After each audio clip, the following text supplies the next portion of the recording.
ikintu urirana nico abenshi baririra. Ntusiba kwidoga ngo umugabo agufashe nabi, ngo umugore agufashe nabi, ariko nturigera wibaza ngo mbega biva kuki, mbega habuze iki, mbega arabura iki kugira ngo tubane neza. Yes. Igihe mwabana mwari mukundana, none uyu munsi mumaze kubana niho hageze ko mwahukana. Je namenye ikintu kimwe, namenye ko abantu nta muntu mubi n'umwahari, ariko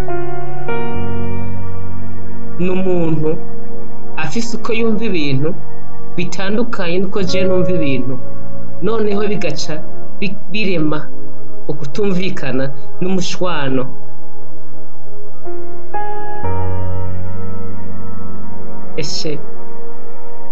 Ese nk'ubu twofata gahunda yo gusengera ingo n'imiryango, umuntu wese akisengera, d'accord?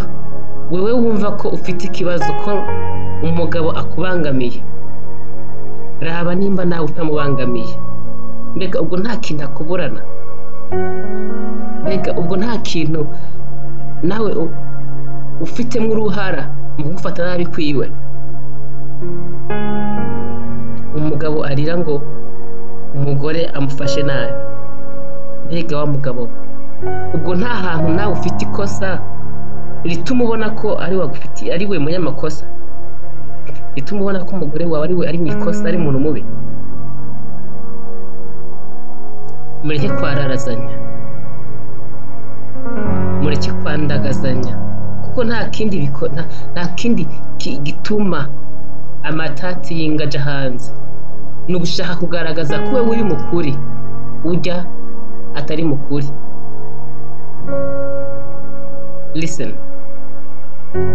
Bibiliya iravuga ngo mubabariranire nk'uko nawe so wo mu ijuru yabababariye. Nimwaharira bagenzi banyu, niho namwe ibigabitanyo byanyu bizobabarirwa.